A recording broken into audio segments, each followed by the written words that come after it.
ब्रह्मा विष्णु महेश अजर अमर नहीं है, इनका भी आविर्भाव अर्थात जन्म तथा तिरोभाव अर्थात मृत्यु होती है।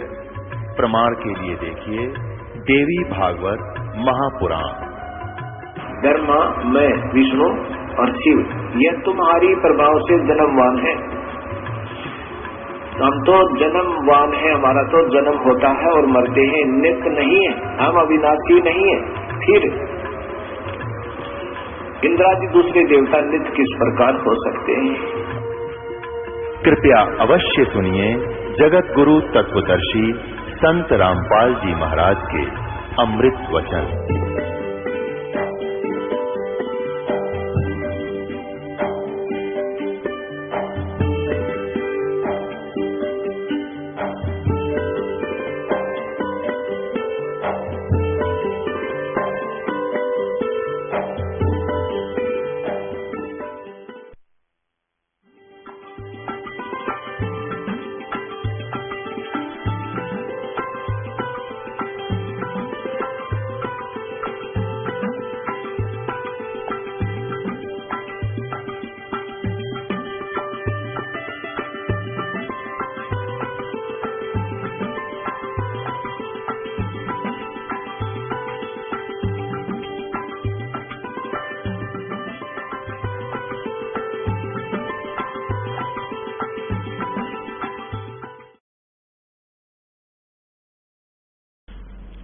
ज्ञान सुना दे, विधि बता दे, हो मेरा कल्याण भक्त मैं अर्ज करूं।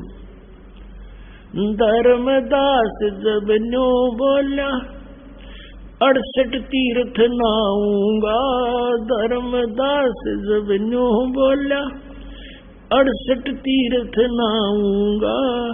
गीता जी का पाठ करता हूँ, इस विद मुक्ति पाऊंगा। गीता जी का पाठ करता हूँ, इस विद मुक्ति पाऊंगा। राम कृष्ण के गुण गाऊंगा, मिल स्वर्ग में स्थान भक्त में अर्ज करूं। ज्ञान सुना दे, विधि बता दे, हो मेरा कल्याण भक्त में अर्ज करूं। अब धर्मदास जी ने कहा कि मैं ऐसे ऐसे गीता जी का पाठ करूंगा, राम कृष्ण का जाप जपूंगा और तीर्थ में स्नान करूंगा, इससे मोक्ष मिलेगा। परमात्मा कहने लगे, धर्मदास, जिस तालाब में, जिस जोहड़ में तूने स्नान किया और जल का लोटा भर के उसने साथ रखा हुआ था, उस जोहड़ से, तालाब से, मथुरा के सरोवर से, उसमें जीव जंतु घूम रहे थे उस जल में, लोटे के जल में। परमात्मा ने कहा कि इस तालाब में ये जीव जंतु रहते हैं, और देख इस तालाब में मछली है, कछुए हैं, मेंढक है, ये तो सदा इसी में रहते हैं। तो तेरे से पहले तो इनका मोक्ष हो जाना चाहिए था, अगर तू इस तीर्थ में नहान मात्र से, स्नान मात्र से मोक्ष मानता है। तीर्थ जल में कछ और बच्चा, ये जीव बोत से रहते हैं। तीर्थ जल में कछ और मच्छा, ये जीव बोत से रहते हैं। इनकी मुक्ति ना होती जो कष्ट बोत सा सहते हैं। इनकी मुक्ति ना होती ये कष्ट बोत सा सहते हैं। सतयुग में राम कृष्ण नहीं थे, तब किसका धरते ध्यान भक्त मैं अर्ज करूं। ज्ञान सुना दे, विधि बता दे, हो मेरा कल्याण भक्त मैं अर्ज करूं। ज्ञान सुना दे, विधि बता दे, हो मेरा कल्याण भक्त मैं अर्ज करूं। फिर दूसरा और तरीका बताया, एकादशी का व्रत करत हूँ, जीव हिंसा कोई करता ना। एकादशी का व्रत करत हूँ, जीव हिंसा कोई करता ना। शिवलिंग पूजा, गुरु की सेवा, किए बिना भी सरता ना। शिवलिंग पूजा, गुरु की सेवा किए बिना भी सरता ना, शालिग्राम की पूजा करता। मैं दिन में सुबह और शाम भक्त में अर्ज करूं, ज्ञान सुना दे विधि बता दे, हो मेरा कल्याण भक्त में अर्ज करूं। भगवान बोले यदि एकादशी का व्रत होता सारा दिन कुछ नहीं खाना, कति नहीं खाना। और भगवान ने कहा गीता जी अध्याय नंबर 6 के श्लोक नंबर 16 में कहा कि अर्जुन ये साधना, ये योग, ये भक्ति ना तो गणा खानाड़े की और ना बिल्कुल ना खानाड़े की, यानी व्रत करनाड़े की कभी सफल नहीं होती। और पढ़ गीता कर उसके उल्टे काम सारे, तू काहे का भक्त है। और फिर बताया कि यदि व्रत करने से, भूखा मरने से परमात्मा प्राप्ति होती है, तो जिस समय अकाल गिरे हैं, लाखों लोग हाहाकार मर के 20-20 दिन भूखे, 30-30 दिन भूखे रहकर मर गए हैं, केवल घास भी खाने को नहीं मिला, तो क्या उनका मोक्ष हो गया? व्रत करे से मुक्ति हो तो अकाल पड़े क्यों मरते हैं।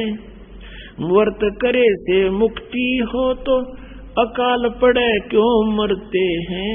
शिवलिंग पूजा और शालिग सेवा अनजाने में करते हैं। शिवलिंग पूजा या शालिग सेवा अनजाने में करते हैं। चेतन होके भूल रहे तुम, हुए पत्थर से नफराम भक्त मैं अर्ज करूं, ज्ञान सुना दे विधि बता दे, हो मेरा कल्याण भक्त मैं अर्ज करूं। फिर परमात्मा आगे बताते हैं, तीर्थ बाट चले जो प्राणी, वो जीव बहुत से मार है। परमात्मा ने पूछा कहाँ से आए हो आप? धर्मदास जी ने कहा मैं बांधवगढ़ से आया हूँ। बांधवगढ़ से मथुरा कितनी दूरी पे है? 250 कोस। 250 कोस मीन 700 किलोमीटर। और कहा मैं पैदल चल के आया हूँ। धर्मदास जी कहते हैं क्योंकि धार्मिक व्यक्ति थे, पहले साधन भी ऐसे नहीं थे। कहने लगा मैं पैदल चल के आया हूँ वहां से यहाँ तक। तो परमात्मा ने कहा वहां से तेरे बांधवगढ़ से, एमपी में है बांधवगढ़ मध्य प्रदेश में, और वहां से यूपी में मथुरा, यहाँ तक आने में कितने जीव कीड़े मकोड़े तने कुचल डाले, और तू कह मैं जीवन सा नहीं करता। और इस जल में स्नान किया तने, इस तालाब में, तीर्थ के तालाब में कितने जीव मार दिए, जैसे लोटे में देख तेरे जीव जंतु घूम रहे, और स्नान करते समय जो तना रगड़ रगड़ कर मार डाले। और पाप पुन एक भी कोई ना इस डले डोन का, और पाप कर लिए तना अरबों कट्ठे। तीर्थ बाट चले जो प्राणी, वो जीव बहुत से मार हैं। जल में सूक्ष्म जीव रहते हैं, स्नान करत संगार है। जल में सूक्ष्म जीव बहुत है, स्नान करत संगार है। भाई चौका देवो अवन करो, चौका देवो ये लिपा पोती करते हैं अलग से, और फिर रोटी बनाते हो, खाना बनाते हो। चौका देवो अवन करो, उनमें हो हिंसा बे उन्मान भक्त मैं अर्ज करूं, ज्ञान सुना दे विधि बता दे, हो मेरा कल्याण भक्त मैं अर्ज करूं। 7 दीप और 9 खंड ये सौपन जैसा खेल है। 7 दीप और 9 खंड ये सौपन जैसा खेल है। 3 लोक और ये भवन चतुर्दश ये काल बलि की जेल है। 3 लोक और भवन चतुर्दश ये काल बलि की जेल है। मां प्रलय में नष्ट हो जावे, फिर कहाँ करो विश्राम भक्त मैं अर्ज करूं, ज्ञान सुना दे विधि बता दे, हो मेरा कल्याण भक्त मैं अर्ज करूं।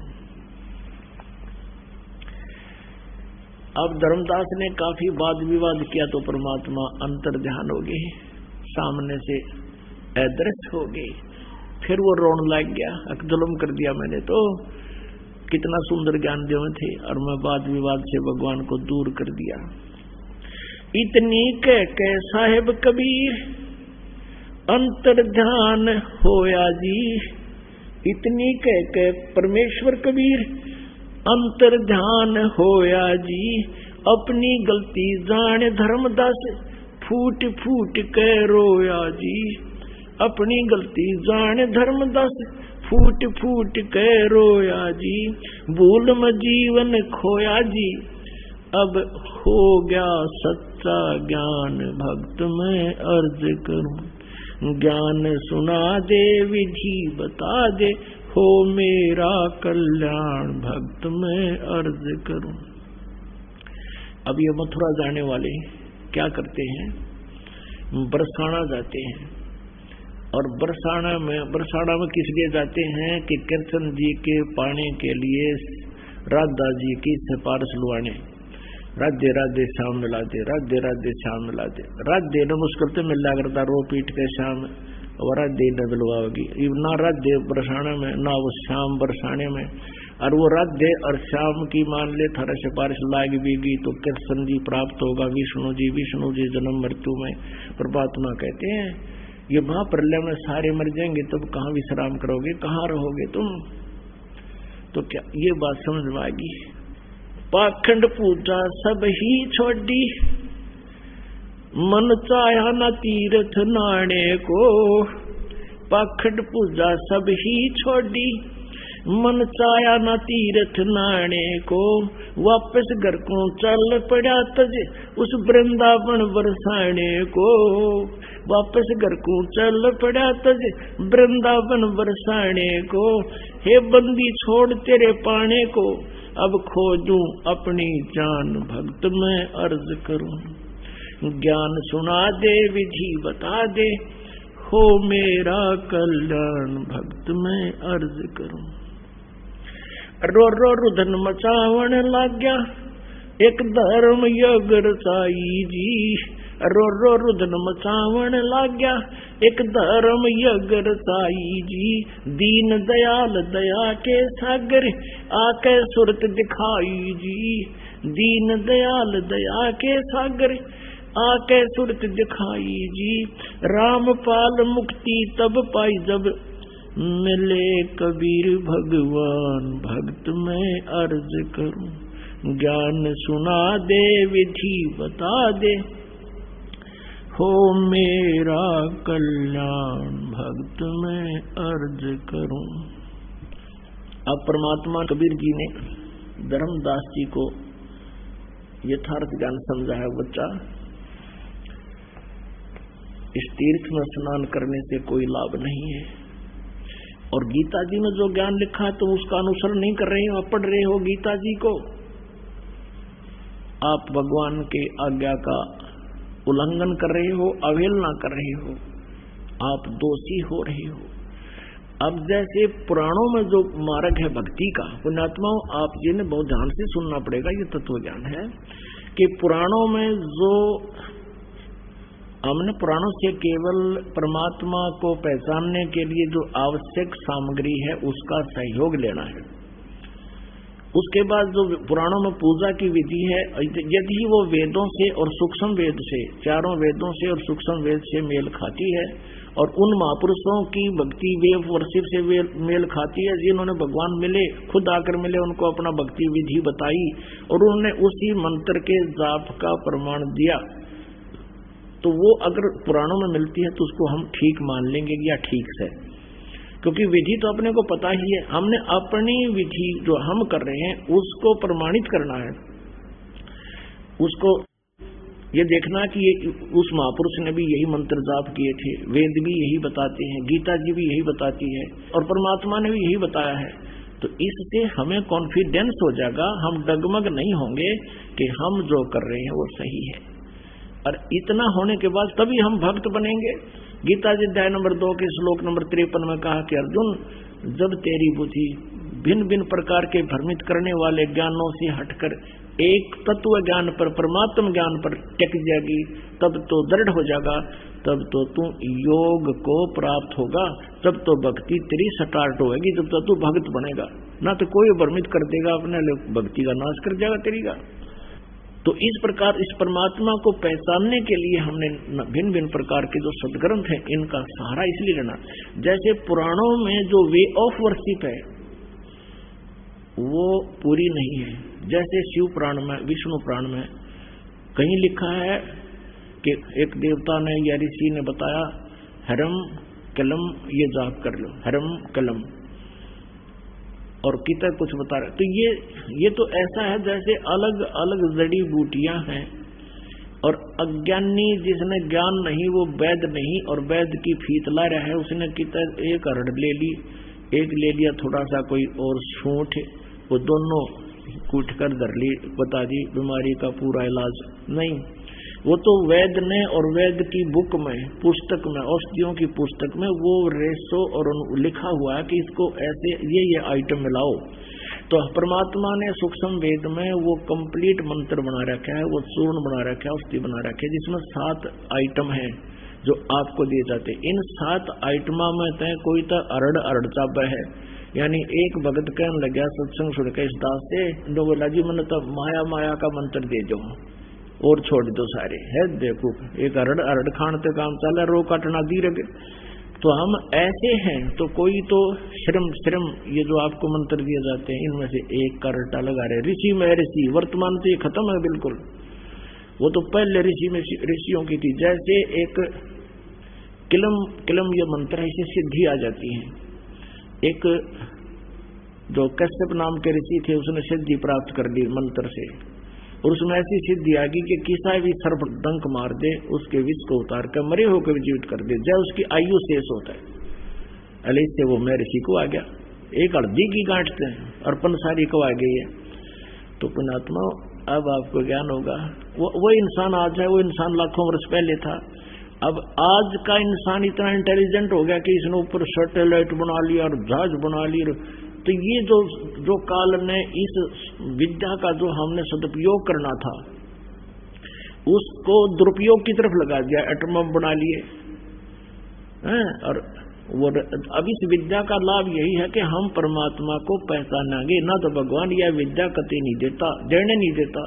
4 युग बीत के कोई नहीं था ऐसा। आज तो रोजी रोटी का उद्देश्य ही शिक्षा है, और पहले शिक्षा थी ही नहीं, या वैसे अपना थोड़ा बहुत अक्षर ज्ञान कर लेते थे, बाकी अपनी रोजी रोटी टाइम पास करना ही है। पृथ्वी पर चाहे महल बना लेते, झोपड़ी गाल कर रह ले, रोटी 2-4 ही खानी है, चाहे कितना दम जोड़ के धर ले, सारा यहीं रह जाना है। तो इस दृष्टिकोण से अब मनुष्य कितना विद्वान बन गया अपने आप में, और पहले भी वो इंसान था। अब हम परमात्मा को पा सकते हैं, इस शिक्षा से हम इतने इंटेलिजेंट बना दिए भगवान ने, और अब इसका हम दुरुपयोग करेंगे तो वो हमारा जीवन नाश होता है। तो इस प्रकार तो धर्मदास जी को परमात्मा ने समझाने की चेष्टा की कि भाई दो साधना तुम करते हो, दो विधि त्याग कर करते हो। जैसे पुराणों में जो साधना है वो वे ऑफ वर्शिप है, वो नहीं हमने रखना, वो मान्य नहीं है, क्योंकि वो वेदों और गीता और सूक्ष्म वेद से नहीं मिलती, और उन महापुरुषों को जिनको भगवान मिला उनकी वे ऑफ वर्शिप से वो नहीं मिलती है, तो उनकी जरूरत नहीं। लेकिन जो परमात्मा ने जो हमें ज्ञान सुनाया था, सृष्टि रचना सुनाई, वो सृष्टि रचना परमात्मा की सच्ची है, लेकिन हम उसको सच्ची तभी मानेंगे तब हम अपने जिन सदग्रंथों को सही मानते रहे, और उन सदग्रंथों में वो भी पा जाए। तो वही ऐसा हुआ है, तभी हमने परमात्मा के उस तत्व ज्ञान को सत्य माना है, और उसका परिणाम आप देख रहे हो समाज में कितना विरोध है। क्योंकि एक घर में एक व्यक्ति नाम लेता है और 5 व्यक्ति लाठी ठाले उस सदन, नारी नारी तोड़ी पाड़ लेंगे। ले बताइए कबीर ने भगवान बतावे, देवता पूजने भी छोड़ दिए, ये तो नाश करवाएगा। और भी बात करने लग जाए, 2-4 आसपास के भी आ जाते हैं, ले बता या नई पूजा कहाँ से ले आया। तो इस तत्व ज्ञान का और इस विज्ञान का आज हमें लाभ हुआ। ये प्रोजेक्टर है, CD है, सदग्रंथ हमारे पास है। सदग्रंथ सबके पास नहीं हो सकते, लेकिन ये सदग्रंथ फिर हमने CD में करके बंद और आपको दे दिए, DVD में आप देखो, उनको भी दिखाओ। तो इसका ये परिणाम हो रहा है कि इतने विरोध के बाद भी, और ध्रुव प्रहलाद की तरह आप अडिग होकर के भगवान के चरणों में समर्पित हो रहे हो। पुणात्मा इस जीवन का यदि लाभ है तो परमात्मा पाना है, ना तो पशु पक्षी की तरह दुनिया कर्म करते हुए ये मनुष्य जीवन भी व्यर्थ हो जाता है। तो यहाँ धर्मदास जी को बताया परमात्मा ने कि तुम वेद पढ़े पर भेद न जाने, ये बाँचे पुराण 18। जड़ को अंधा पत्ते खुआवे, ये भूल गया सृजनहारा। अब जैसे आपने पढ़ा देवी पुराण में कि सतयुग के ब्राह्मण वेद के बड़े विद्वान थे, दुर्गा की पूजा करते थे, वो खास विद्वान थे। वेद में कितने भी दुर्गा की पूजा का प्रावधान नहीं है। ये नहीं कि दुर्गा रिजेक्टेड है या दुर्गा जी का वेदों में विवरण नहीं है, विवरण है, लेकिन इसका अलग स्टेटस है। और परमात्मा तो सबसे न्यारा और परम श्रेष्ठ और पूर्ण पूज्य बताया गया है वेदों में, सर्वश्रेष्ठ लिखा है, उसी की पूजा करनी, अन्य की नहीं। और दुर्गा खुद कहती है कि मेरी पूजा भी त्याग दे और केवल उसकी पूजा कीजिए। और ये सतयुग के ब्राह्मणों की यह दशा है, तो कलयुग वालों को बताया दिया वो किस अतिथि के हैं। और सतयुग के ब्राह्मण भी दुर्गा की मंदिर और उसमें उसकी पत्थर की मूर्ति रखवाया करते थे, और फिर उस मूर्ति के मुंह का भोजन खिलाते थे। परमात्मा कहे वेद पढ़े और वेद ना जाने, और ये बातें पुराने ठहरा, और फिर भी इस पत्थर ने ये भोजन खवावे और भूल गए सृजनहारा। अब पुरात्मा ये प्रकरण तो धर्मदास जी का इतना लंबा है कि 5 दिन का सत्संग तो इस तरह के टॉपिक पर हो जाए जिसमें सारा ज्ञान आ जाता है। लेकिन हमने हर तरह से हर प्रकार के पहलुओं पर आपको ज्ञान देना है और परमात्मा की पहचान आपको करवानी है। अब धर्मदास जी क्या कहते हैं कि हे भगवान, परमेश्वर ने उसको सृष्टि रचना सुनाई।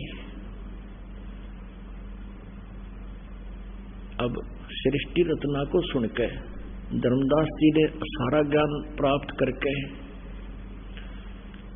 और कहा भगवान, ये आगे लंबी कहानी है, फिर सुनाएंगे, लेकिन अब थोड़ा सा सत्संग का समापन करना आज का। तो क्या बताया कि भगवान,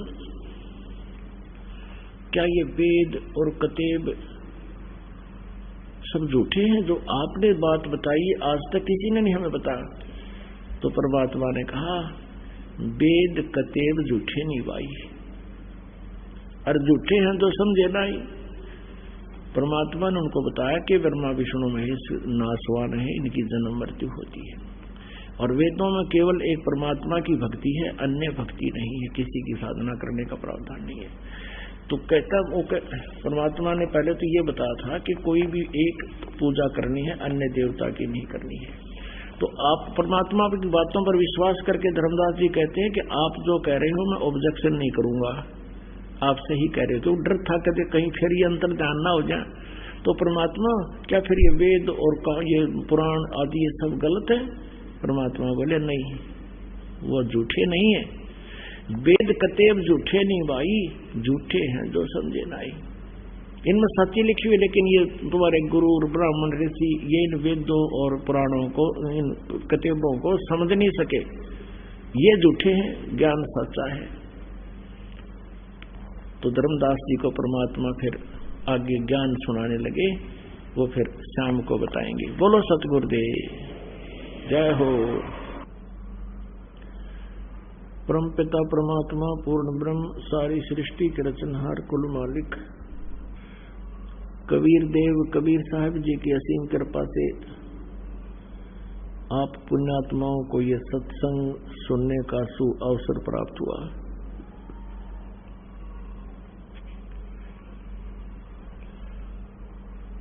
जैसा कि हमारे सभी सदग्रंथ प्रमाण कर रहे हैं, हमारे सदग्रंथों में प्रमाण उपलब्ध हैं। परमात्मा कैसा है, कौन है, उसका नाम क्या है, और उस परमात्मा को पाने के लिए कौन कौन सी साधनाएं हैं, वो हमारे सदग्रंथों में उपलब्ध है। दुख की बात ये है कि हमें आज तक अपने सदग्रंथों में छुपे गूढ़ रहस्यों का पता नहीं लगा। कारण ये रहा कि जिनको हम संत मानते थे, ऋषि मानते थे, महर्षि मानते थे, गुरु मानते थे, वो इन सदग्रंथों से अनभिज्ञ थे, वो बिल्कुल अपरिचित थे, उनको सदग्रंथों का ज्ञान नहीं था।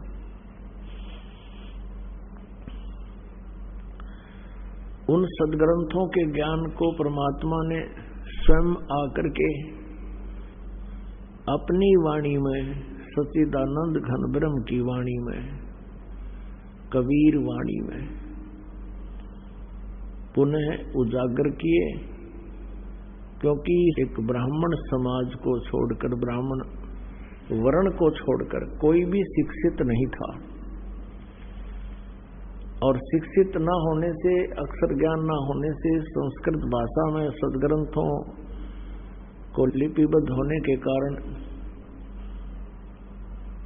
जनसाधारण सद्ग्रंथों को नहीं समझ सका।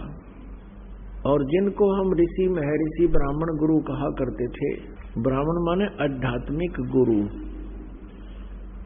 संत कहो, ब्राह्मण कहो, ऋषि कहो, ये सब गुरुपद को प्राप्त प्राणियों के ही उपमात्मक नाम हैं। तो जो गुरु थे वो अपने सद्ग्रंथों से परिचित नहीं थे। परमेश्वर ने आकर के वो जानकारी दी। ऐसे गुरु से भ्रमित किए हुए पवित्र हिंदू धर्म में जन्मे एक पवित्र आत्मा धर्मदास जी लोकवेद के आधार से साधनाएं कर रहा था। उस पुण्यात्मा को परमात्मा आकर मिले, सतलोक से चलकर आए और एक जिंदा महात्मा, एक जिंदे साधु का रूप बनाया। जिंदा महात्मा मुसलमानों में होते हैं, मुसलमान फकीर माने जाते हैं, जो एक काला सा ओवरकोट पहनते हैं, एक कच्छा पहनते हैं घुटनों तक का, और सिर पर एक काला ही टोप होता है, ऊंचे से चोटे का, नो गोल गोल सा। उस जिंदे के भेष में परमात्मा आकर के धर्मदास जी को मिले। जैसा कि आपको सत्संग में सुबह सुनाया गया था, उसी प्रकरण को आगे बढ़ाते हैं। धर्मदास जी परमात्मा कबीर जी से प्रार्थना कर रहे हैं, विनती की कि हे प्रभु, आप मुझे वो यथार्थ ज्ञान सुनाइए। हमने जो ज्ञान सुना है वो आपके ज्ञान से भिन्न है, और आप जो ज्ञान सुना रहे हो ये वेदों और कतेबों यानी पुराणों आदि में उपलब्ध नहीं है।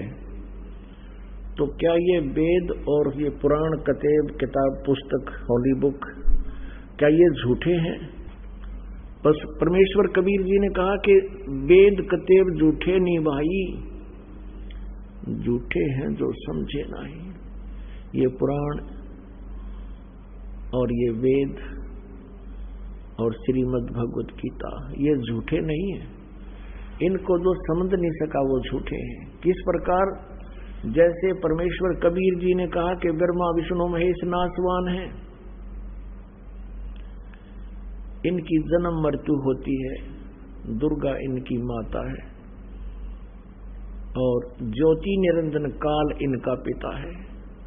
तो धर्मदास जी इस स्थिति में नहीं थे उस समय कि वो ये कह दें कि आप गलत कह रहे हो, क्योंकि उसको एक झटका लग चुका था। वो ज्यादा ही वाद विवाद कर रहा था, तो परमात्मा अंतर्ध्यान हो गए थे। सारी रात बिलखता रहा, तड़पता रहा कि प्रभु एक बार दर्शन दे दो, मैं फिर विवाद करूं कोई नहीं। परमेश्वर दयालु है, वो तो उद्देश्य इससे ही आए थे कि किसी प्रकार ये मुझे पहचान ले मेरे बच्चे, इनको यहां भी सुख दूंगा। पुण्यात्माओं, सतयुग में ये प्राणी इस काल के लोक में बहुत सुख महसूस करता है। लाखों वर्ष की आयु, स्वस्थ शरीर होता है, स्वस्थ शरीर होता है और लाखों वर्ष की आयु होती है, और बाग बगीचे फल खूब फलदार होते हैं। पिता से पहले पुत्र की मृत्यु नहीं होती, स्त्री विधवा नहीं होती, और बहुत शुद्ध वातावरण होता है। तो उस सुख को पुण्यों के आधार से काल भगवान ने दे रखा था। अब त्रेता युग में कुछ पुण्य कम हुए, इन प्राणियों के कष्ट बढ़ने लगे। द्वापर में और कम हो गए और ज्यादा थोड़ी सी तकलीफ इनको होने लगी। अब कलयुग में वो पुण्यात्माएं जो बार बार जन्म प्राप्त करते हुए आ रहे हैं, अब कलयुग में उनके पुण्य बिल्कुल अक्षीण हो चुके हैं। अब पुण्यात्माओं परमात्मा प्रसन्न हो गए आप पर, क्योंकि आपके लिए इस अनमोल ज्ञान को आप तक पहुंचवा दिया। ये काल के दूत और ये काल भगवान कभी भी इस ज्ञान को आप तक नहीं पहुंचने देता, क्योंकि इन काल के दूतों, ऋषि, महर्षि, नकली गुरुओं, मंडलेश्वरों को उसने इसीलिए भेज रखा है कि जनता को सच्चाई का पता नहीं लगने देना, ये बोली आत्मा मानो को। और जिस कारण से वो काल प्रेरित होकर के इस सत्य का घोर विरोध करते और करवाते रहे हैं। लेकिन अब परमात्मा की कृपा हुई है कि समाज को शिक्षित किया जाता न पहले, नहीं तो ये पहले सन 1398 से सन 1518 तक परमात्मा यहाँ आए रहे और यही ज्ञान बताया करते थे, जो लिपिबद्ध करवाया गया था, जो आज दास आपको पढ़ पढ़ कर सुना रहा उस मालिक की महिमा को।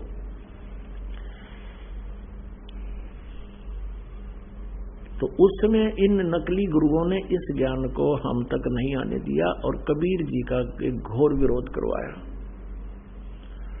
आम जनता नफरत करने लगी कबीर परमात्मा से, लेकिन परमेश्वर ने अपना जो कार्य करना था वो कर दिया था। ताकि वो लीला इसलिए की थी कि 600 वर्ष पहले परमात्मा ने जो ज्ञान बोला और लिखवाया था, आज वो हमारे सदग्रंथों में है। इससे हमें पहचान होगी कि वो परमात्मा थे। अक्सर ज्ञान ना होते हुए भी सदग्रंथ के गुण रहे से उन्हें अपनी सच्चिदानंद घन ब्रह्म की वाणी में, कबीर वाणी में लिपिबद्ध करवा दिए। तो वो परमात्मा आपको चाहता है कि अब भी सुख दूंगा, आप देख लेना, ये ज्ञान पूरा विश्व में जाएगा। और जो हाहाकार मची हुई है, अब किसी ने देख ले, 2 नंबर के काम करते समय कति आगा पीछा नहीं देखता मानो। मिलावट करने की दाव लगता है, मिलावट कर लेता है, चोरी का दाव लगता है, चोरी कर लेता है, रिश्वत का दाव लगता है, रिश्वत ले लेता है। एक माया ही आधार बन गई है। किसी क्षेत्र में देख लो, रक्षक भक्षक हो चुके हैं। ये स्थिति जो वर्तमान में अब मानव की हो चुकी है, ये बहुत क्रिटिकल स्टेज आ गई है। इज्जत रही नहीं, बड़े छोटे की शर्म रही नहीं, और माया के लिए आप देखते हो इतनी घटनाएं सुनते हैं। जब मंत्री, मुख्यमंत्री, प्रधानमंत्रियों को भी और जजों को भी ये कहा जा रहा है कि इनमें भी कुछ व्यक्ति घने भ्रष्ट हो चुके हैं, फिर आम जीव कैसे जीवेगा? उसको क्या आधार रह गया फिर जीने का? तो पुण्यात्मा, इस काल भगवान का तरीका है दूसरा, ऐसे दुष्ट लोगों को सेट करने का। इस काल का तरीका है जैसे परशुराम जी को भेज दिया, उसमें यही स्थिति आ गई थी जो वर्तमान में इन राजनेताओं की आ चुकी है। तो उस समय उन्होंने क्या किया कि वो सब दुष्ट हो गए थे, अक्षत्रिय लोग।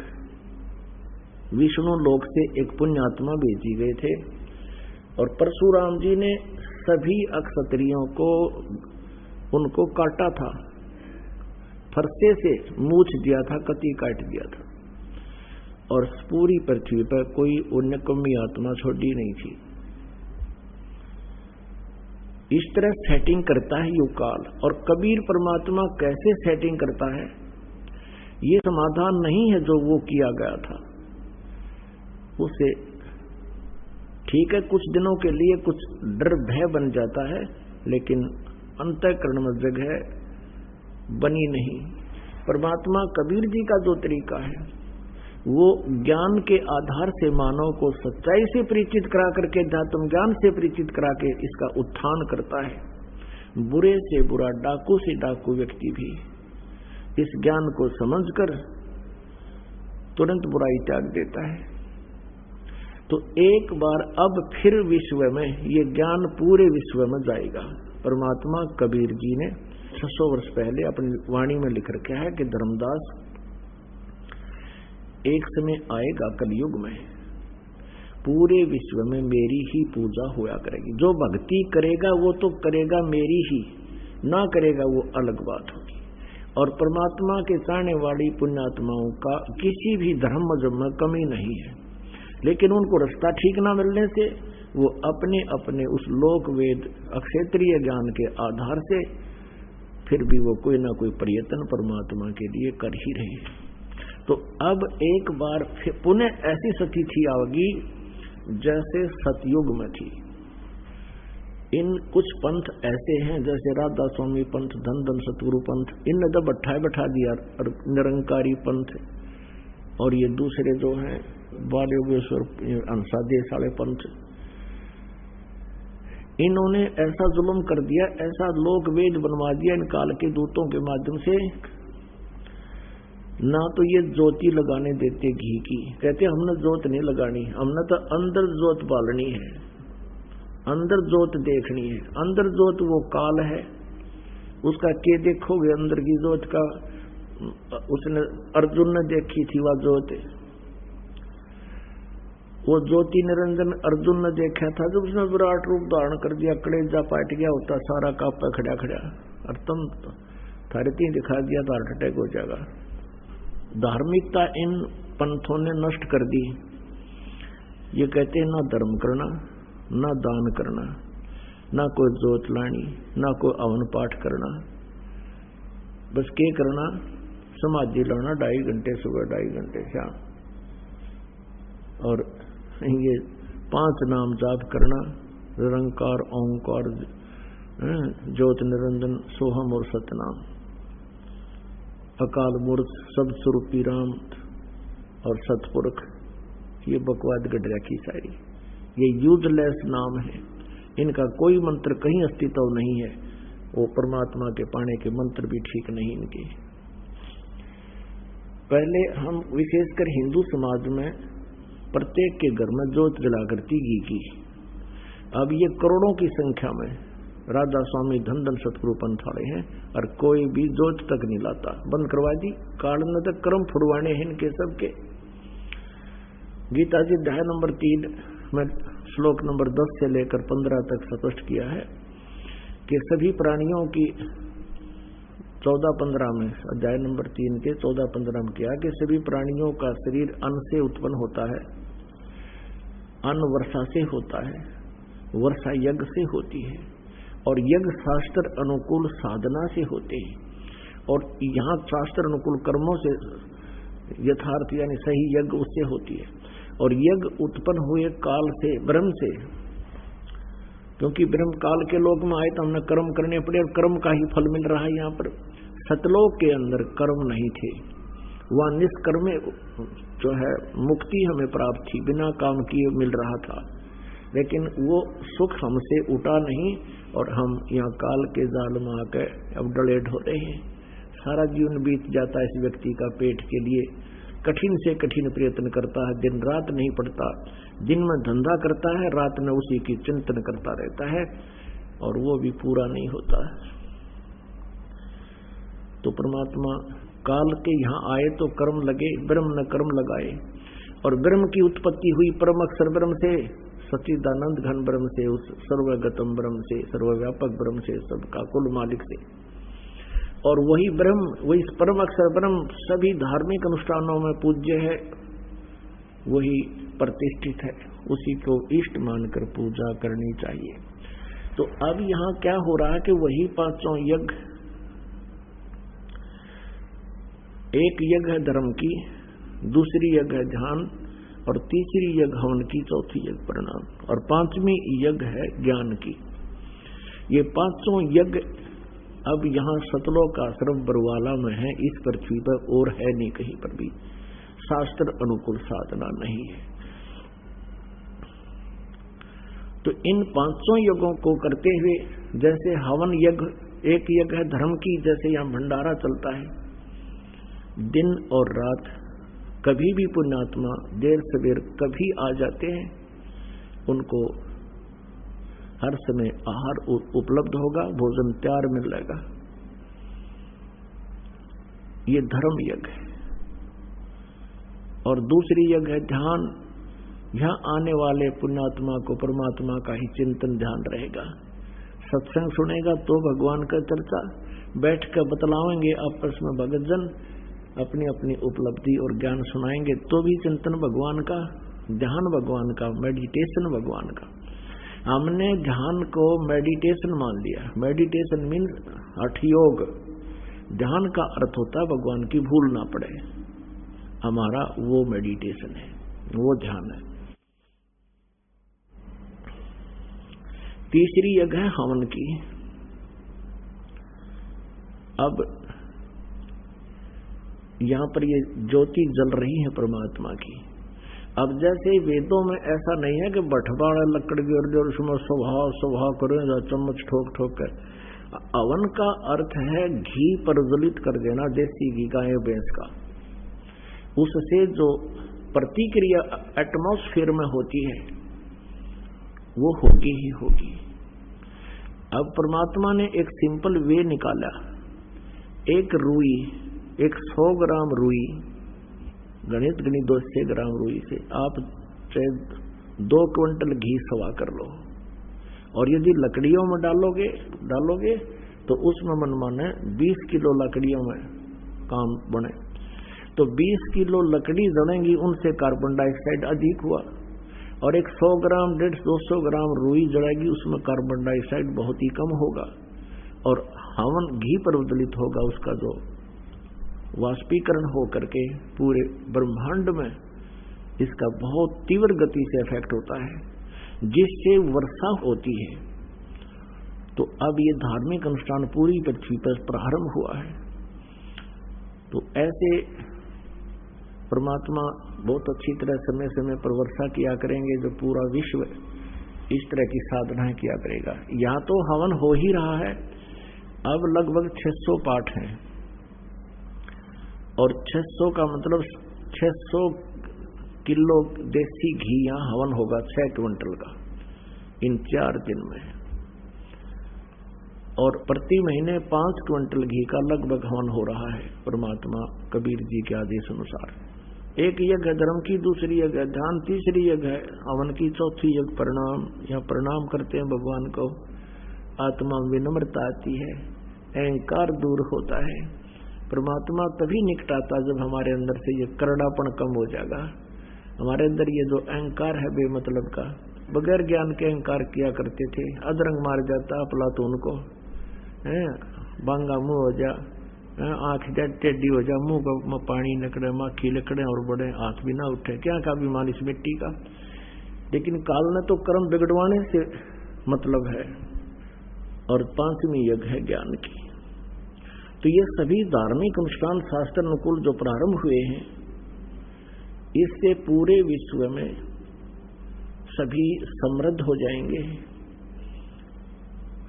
और सबसे बड़ी बीमारी जो हमारे लगी हुई है या माया जोड़न की, एक कोठी की बजाय 2 कोठी बना लो, फिर 3 बना लूं, छोटी कार ले ली, फिर ने सोचा 20 लाख की ले लूं। ये बकवाद खत्म हो जाएंगी आपकी कति। और लोग दिखावा ब्याह शादियों में बकवाद, डीजे बजावें, कितने लाखों रुपये दान करें, दहेज दें। तो ये इस प्रकार की बिल्कुल आपकी आत्मा हट जाएगी इन बकवादां से। अब जो हम सारा दिन सारा जीवन में पैसा जोड़ने के लिए व्यर्थ करते हैं समय, फिर आपका 20% जो परिश्रम आप कर रहे हो ना, 20% प्रयत्न में आपका रोजी रोटी घना बढ़िया चला करेगा और बरकत होया करेगी। परमात्मा ना जाने कित कह दे देगा और किस तरह कर देगा, उस मालिक की महिमा से आप परिचित नहीं है। क्योंकि आध्यात्मिक ज्ञान बिल्कुल विनाश हो चुका है। भगवान की स्थिति से हम बिल्कुल अपरिचित हो गए हैं। क्योंकि जो भगवान की महिमा गुण हम सुना करते थे, कभी किसी युग में हुआ होगा, कोई कथा सुनी थी, वो अब वर्तमान में हम कहीं देख नहीं रहे थे। इसलिए हम उन कथाओं को एक आस्तिक होने के नाते झुठला भी नहीं सकते थे, लेकिन वर्तमान में हमारे साथ ऐसी घटना जो भगवान किया करता है, जो भगवान बचाव किया करता है, वो नहीं हो रही थी। इसका कुछ दिनों में परिणाम क्या निकलता कि हम सभी नास्तिक हो जाने थे, घर में सबके घटनाएं घटने लग जाती और भगवान से दूर हो जाती। एक बार ये दास सत्संग कर रहा था, वहां एक बहन को ले आई कोई हमारी बंदी छोड़ की बेटी, यानी हंस भगतनी। 4-5 दिन का सत्संग था, कहीं हम कर रहे थे शहर में। तो 5वें दिन उसने नाम लिया और अपनी सारी राम कहानी बताई। उसने बताया कि जी मैं पहले बहुत आस्तिक थी, सभी जैसे भी अपने हिंदू धर्म में जो पूजाएं हैं सारी किया करती थी, और भी आसपास जो अपने इष्ट देव जैसे परंपरागत हैं, किसी का गरीबदास जी की पूजा थी, किसी का और श्याम जी की पूजा थी, कहती है सारी कराया करती थी। भगवान विष्णु, भगवान शिव और शेरा वाली माता और संतोषी माता के सबके पाठ कराया करती थी, व्रत भी करती थी। तीर्थ धाम जो भी बताए वहां भी मैं जाया करती थी। तो जब मेरे पुत्र का जन्म हुआ, जब पुत्र लगभग 1 या 2 वर्ष का होगा, मेरे पति की मृत्यु होगी। अब मैंने दोबारा शादी नहीं करवाई इस उद्देश्य से कि मेरे पुत्र की दुर्गति हो जाएगी और इसका जन्म नरक बन जाएगा। जैसे तैसे मजदूरी कर करा के बच्चे को बड़ा किया, पाला पोसा, और बच्चे की सुरक्षा के लिए, बच्चे के जीवन दान के लिए, उसकी दीर्घ आयु के लिए हर जगह मन्नत मान्या करती थी। एक दिन वो बच्चा +2 में पढ़ रहा था, उसने कहा माता जी मुझे मोटरसाइकिल दे दो। मोटरसाइकिल लूंगा, सभी बच्चे जाते। अब मैं डरती थी कहीं मेरा बेटा दुर्घटनाग्रस्त ना हो जाए, चोट ना लग जा। मैं नहीं चाहती थी उसको मोटरसाइकिल दूं, लेकिन वो दुखी घना हो गया। और मैं ये सोचती थी कि कहीं ये बेटा न्यू महसूस ना कर ले, आज मेरा पिताजी होता तो मुझे सब वस्तुएं मिलती और माँ मुझे ये उपलब्ध नहीं करवा रही। तो उसकी हट को देखकर मैंने इस दृष्टिकोण से सोचकर जैसे तैसे एक मोटरसाइकिल की व्यवस्था कर दी। वो अपने मित्र को साथ लेकर के प्रतिदिन अपने कॉलेज में जाता था, विद्यालय में जाता था। एक दिन बता रही थी कि मैंने खाना बनाया, बच्चे को खाना खिलाया। वो अपना मोटरसाइकिल लेकर प्रतिदिन की तरह निकल गया, अपने साथी को उसके घर से लिया, चला गया। और मैंने वो कुछ शेष 2 व्यक्तियों की रोटी थी, मैंने शेष 2-4-5 रोटी थी वो बनाई और बना के हाथ धो के मैंने नहीं सोचा था तू रोटी खा ले। खाना खाने के लिए ग्रास तोड़ा था, इतने में उसका मित्र भागा भागा आया और उसके भी हाथ से कहीं चोट लगी हुई थी, रक्त बह रहा था, उसके घुटनों से कपड़े फटे हुए थे। मैं एकदम सख्ते में आ गई और पूछा बेटा क्या हो गया? उसने कहा आंटी हमारा एक्सीडेंट हो गया, बाइक का चोट करने लगी। और मैं उसी समय वो ग्रास नो का नो हाथ से छूट गया, नंगे पैरा सर पर कपड़ा नहीं भाग ली उस बच्चे के साथ साथ जिधर वो बता रहा था। वहां जाकर देखा कि वहां कुछ रक्त, एक्सीडेंट दुर्घटना के बाद जो गिरता है वो रक्त पड़ा हुआ था, मोटरसाइकिल टूटी पड़ी थी, बच्चे को मेडिकल ले जा चुके थे, हॉस्पिटल ले जा चुके थे। वहां पहुंचते ही पता लगा कि बच्चे की डेथ हो गई है। उस हॉस्पिटल के द्वार का टक्कर मारी और सिर फट गया, 7 टांके आए मेरे सिर में। काफी देर में होश आया। उसके बाद मैंने वो सभी देवी देवता जितनी भी पूजा में करा करती उठाकर कुर्डियां पे फेंक दी, अब कहीं भगवान नहीं है। और काल यही चाहता है कि ये नास्तिक हो गया, फिर परमात्मा आवे मारे जाइयो माथा उनके साथ कितनी मत्था पिचाई कर लियो, ये सुने को ना भगवान है को नहीं। फिर उस बहन ने आगे बताया कि आपके द्वारा जो उपदेश प्राप्त है, परमात्मा कबीर जी की शक्ति से उनको जो सुख हुआ है, उनकी जो प्रोटेक्शन हुए हैं, जिस तरह मेरे पुत्र का एक्सीडेंट हुआ ऐसे ये बहन जो मुझे लेकर आई इसके बेटे का एक्सीडेंट हुआ, लेकिन ये सारा टूट फूट के भी आज जीवित है वो लड़का। ये मेरे से 1 साल से लग रही थी मेरे पीछे कि तू एक बार शरण ले ले, अगर तूने पहले शरण ले रखी होती तेरा बेटा नहीं मरना था, मैं गारंटी देती हूँ। वो बहन बता रही थी कि आपके उपदेशी ने, दीक्षागृत बहन ने मुझे बहुत कहा, लेकिन मैं नास्तिक हो चुकी थी कि नहीं सब झूठ है, मैं नहीं मान सकती कि भगवान ऐसा सुख दे सकता है। अब मैंने 4 दिन लगातार सत्संग सुना है और यहाँ बहुत सी बहन भाइयों ने अपने दुखों का निवारण ऐसी ऐसी घटनाएं बताई हैं। मेरे कुछ आशा हुई है कि शायद भगवान हो सकता है, और फिर इस ज्ञान से मुझे निर्णय हो गया है कि परमात्मा हमें मिला ही नहीं था। तो पुण्यात्मा परमात्मा कबीर जी भी आकर के इस काल को लताड़ते हैं कि दुष्ट ने बड़ा जुल्म कर दिया, तूने परमात्मा की महिमा को समाप्त कर दिया, अपने आप तू भगवान बन बैठा। तो क्या बताते हैं परमात्मा कबीर जी, भला मान चाहे बुरा मान, एक ओछी चाली चाल तन, सतपुरुष बुला दिया आप जना लिया, कुछ ना सोची काल तन। भला मान चाहे बुरा मान, एक ओछी चाली चाल तन, सतपुरुष बुला दिया आप जना लिया, कुछ ना सोची काल तने। वेद पुराण ये कुरान बना के ओछा कट दिया ज्ञान तने, सूक्ष्म वेद का भेद छुपा के या गलती करी महानत ने। वेद पुराण कुरान बनाए ओछा कट दिया ज्ञान तने, सूक्ष्म वेद का भेद छुपा के गलती करी महानत ने। ऋषि मुनि निराकार बतावे, साकार कहे पुराण तने, अपनी महिमा आप गाई ये जीव कहे भगवान तने। ऋषि मुनि निराकार बतावे, साकार कहे पुराण तने, अपनी महिमा आप गाई ये जीव कहे भगवान तने। तपत चला पे बोने के खावे, ये जीव किए गणे काल तने, सतपुरुष बुला दिया आप जना लिया, कुछ ना सोची काल तने।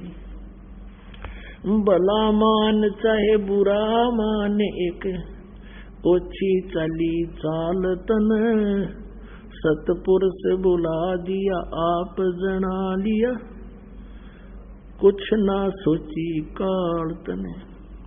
ऋषि मुनि सब करे तपस्या, हे भगवान हमें मोक्ष दिए, तप करवा के राज दे दिया, फिर 184 में ठोक दिए। ऋषि मुनि सब करे तपस्या, हे भगवान हमें मोक्ष दिए, तप करवा के राज दे दिया, फिर 184 में ठोक दिए। 5 तत्व की कैद बना के इसके अंदर रोक दिए, मोह ममता की बेड़ी हिला के जड़ कर्म गले में तोक दिए। 5 तत्व की कैद बना के इसके अंदर रोक दिए, मोह ममता की बेड़ी हिला के जड़ कर्म गले में तोक दिए। काम क्रोध अहंकार लोभ का खूब बनाया जाल तने, सतपुरुष बुला दिया आप जना लिया, कुछ ना सोची काल तने। भला मान चाहे बुरा मान एक ओछी चली चाल तन सतपुरुष बुला दिया आप जना लिया कुछ ना सोची काल तने। एक माई का पति मर्यावा दुख में माथा फोड़े थी मेरे बेटे की तो खैर राखिए न्यू हाथ तेरे ते जोड़े थी। एक माई का पति मरा वो दुख में माथा फोड़े थी मेरे बेटे की तो खैर राखिए न्यू हाथ तेरे ते जोड़े थी। उस दुखिया का एक बेटा वह बेटे पैदन तोड़े थी अपने पूत की खैर के लिए वो तेरे देई धाम को दौड़े थी। उस दुखिया का एक बेटा बेटे पैदन तोड़े थी अपने पुत्र की सुरक्षा के लिए तेरे देई धाम पर दौड़े थी। उसके आगे ओ भी खा लिया कति करी ही न टाल तने सतपुरुष बुला दिया आप जना लिया कुछ ना सोची ही काल तने। भला मान चाहे बुरा मान एक ओछी चली चाल तने सतपुरुष बुला दिया आप जना लिया कुछ ना सोची काल तने। एक तरफ तो कंस बनाया और बनाया कृष्ण भगवान तू ही अपना स्वार्थ सिद्ध करने को ये बना दी चारों खान तू ही। एक तरफ तो कंस बनाया और बनाया कृष्ण भगवान तू ही अपना स्वार्थ सिद्ध करने को ये बना दी चारों खान तू ही। सतगुरु जी की मेरे हुई तब अमन तेरी जान हुई ओछी उपासना सारी ये छुटगी अब बुरे कर्मों से आन हुई। सतगुरु जी की मेरे हुई तब अमन तेरी जान हुई ओछी उपासना सारी ये मिटगी ये बुरे कर्मों से आन हुई। राम देवानंद धन मेरे सतगुरु उद्धार दिया रामपाल तन सतपुरुष बुला दिया आप जना लिया कुछ ना सोची ही काल तने। भला मान चाहे बुरा मान एक ओछी चली चाल तने सतपुरुष बुला दिया आप जना लिया कुछ न सोची काल तने। अब इस शब्द के माध्यम से ये निर्णय किया गया है कि परमात्मा ने इस काल को आकर धिक्कारा और कहा कि तू राजी रह या दुख पा काल तने बहुत जुल्म कर दिए। क्या बताते हैं कि तूने सतपुरुष पूर्ण परमात्मा अर्थात मेरी महिमा का नामो निशान मिटा दिया और अपने आप तू भगवान बन बैठा। अपने आत्मा परमात्मा कहते मुल्ला माया मग में बैठी अंसा चुन चुन खाई ये ज्योत स्वरूपी कहे निरंजन में ही करता भाई। अब आपको थोड़ा सा झलक दिखाते हैं परमात्मा की महिमा का। ये देखिएगा शिव पुराण में आपको दिखाते हैं ये काल कहता है कि मैं ही परमात्मा हूं और भगवान नहीं है। शिव पुराण गीता प्रेस गोरखपुर से प्रकाशित है। संपादक है हनुमान प्रसाद, प्रकाशक मुद्रक है गीता प्रेस गोरखपुर। एक समय ब्रह्मा जी और विष्णु जी का आपस में इस बात पर विवाद हो गया। ब्रह्मा जी कहते हैं मैं सृष्टि रचनहार हूं और विष्णु जी तू मेरा पुत्र है। तेरी उत्पत्ति मेरे से हुई है। और विष्णु जी कहते हैं नहीं, मैं तेरा पिता हूं, तेरी उत्पत्ति मेरी नाभि कमल से हुई है।